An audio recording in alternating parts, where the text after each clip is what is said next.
இது ரொம்ப ஸ்பெஷலான ஒரு மேடை. படைப்பாளிகளை ரெண்டு விதமாக பார்க்குறேன்.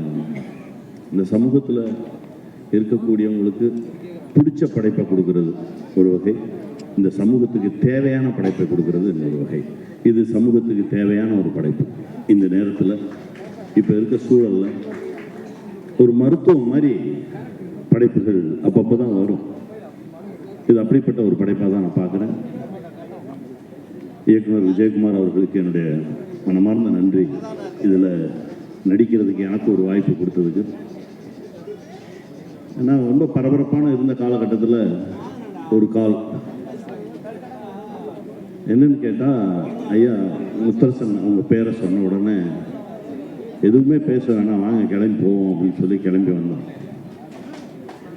அது அந்த சிவப்பு துண்டுக்கு, சிவப்பு கலருக்கு நம்ம கொடுக்குற ஒரு மரியாதை. ஏன்னா அந்த சிவப்புக்குள்ளே எல்லாமே அடங்கும். பேரன்பு இருக்கும், பெருங்கருணை இருக்கும், பெருங்கோபம் இருக்கும், மக்களுக்கான ஒரு அர்ப்பணிப்பு இருக்கும். இப்படி தான் நான் சிவப்பு கலரை பார்க்குறேன்.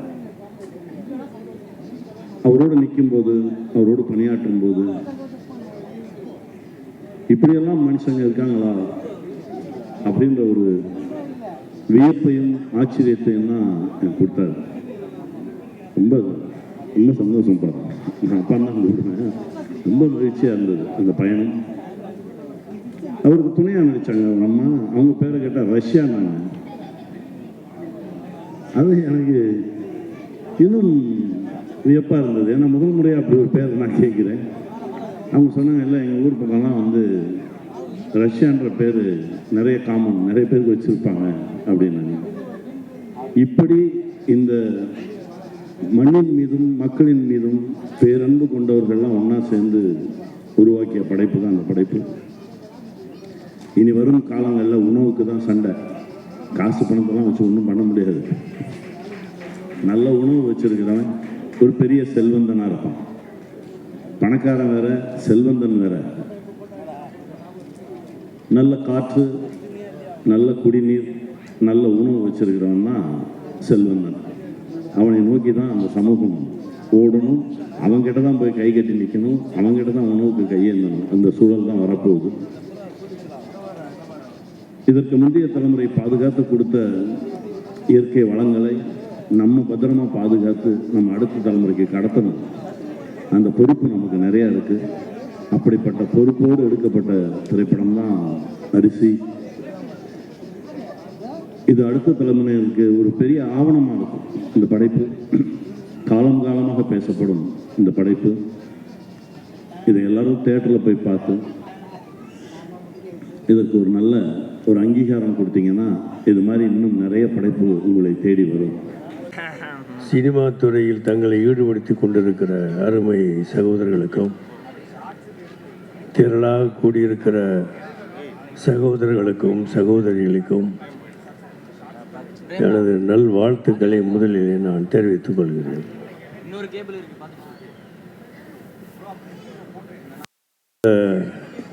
விழாவில் அருமை சகோதரர் முத்தரசன் அவர்கள் சமத்துவ நாயகன் என்று பெயரிட்டு அழைக்கப்பட்டிருக்கிறார். அவரோடு திரைப்படத்துறையில் பேரும் புகழும் பெற்று வரக்கூடிய சமுத்திரகனி அவர்கள் எழுச்சி நாயகன் என்ற பெயரோடு இந்த திரைப்படத்தை உருவாக்கியிருக்கிறார். பொதுவாக திரைப்படங்களை பார்க்கிற பழக்கம் எனக்கு கிடையாது. பராசக்தியை அந்த காலத்திலே நான் பார்த்திருக்கிறேன். அதுக்கு பிறகு 10 கமாண்ட்ஸ்மெண்ட் என்கிற படத்தை திரையிலே நான் பார்த்திருக்கிறேன். அதுக்கு பிறகு எந்த திரையிலும் போய் எந்த படத்தையும் நான் பார்த்தது கிடையாது. தொலைக்காட்சியிலே ரஜினிகாந்த் அவர் நடித்த முத்து என்கிற படத்தை திரைக்காட்சியிலே படித்திருக்கிறேன். அடுத்து அதே தொலைக்காட்சியில் இங்கே வீட்டிற்குரிய எழுச்சி நாயகர் சமுத்திரக்கனி அவர்கள் நடித்த சாட்டை என்கிற ஒரு படத்தை நான் பார்த்தேன்.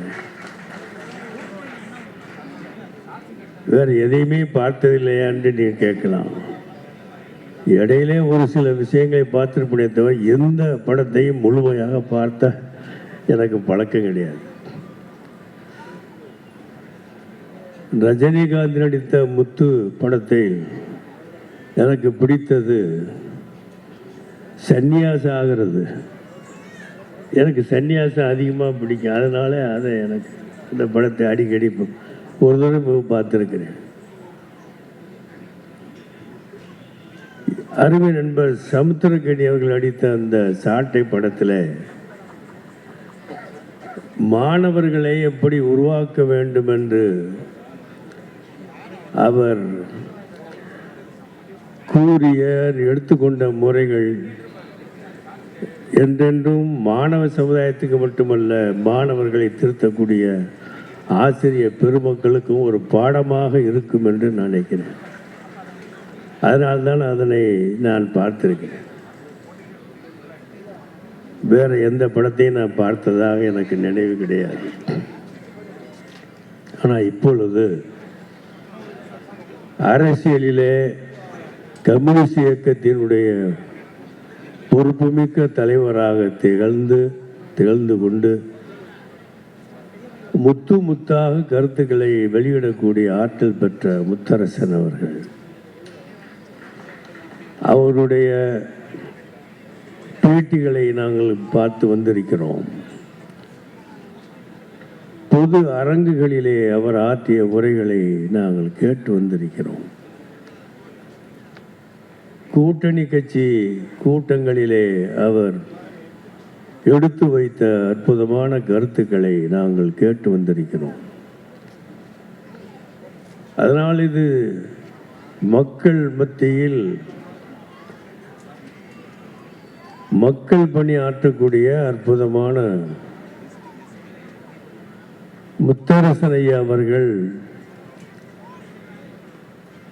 இந்த அரிசி என்கிற இந்த படத்தை நடித்து அது இப்பொழுது வெளியிடப்பட்டிருக்கிறது. அரிசியை பற்றிய வரலாறு நிறைய உண்டு, நமக்கு தெரியும். அரபு நாட்டு வரலாற்றில் 2000க்கு மேற்பட்ட பூரீச்ச வகைகள் இருப்பதாக அந்த வரலாறிலே சொல்லியிருக்கிறார். 2000க்கு மேற்பட்ட பேரீச்சம் வகைகள். அது மாதிரி தமிழ்நாட்டில்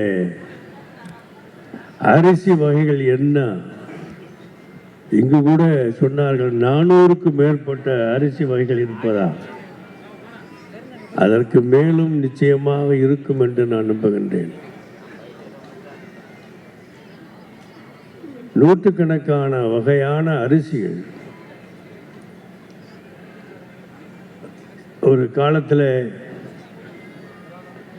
நான் வாழ்ந்த அந்த சிறிய கிராமத்தில் மாலை நேரத்தில் ஆடு மாடுகளை மேய்த்து கொண்டு கோயில் மைதானத்துக்கு எல்லாம் இளைஞர்களும் கூடி ஆடு மாடுகளை ஓட்டி கொண்டு வரும்போது மைதானத்தில் நின்று கொண்டு அந்த நண்பர்களிடையிலே பேசிக்கொள்வதை நான் கேட்டிருக்கிறேன்.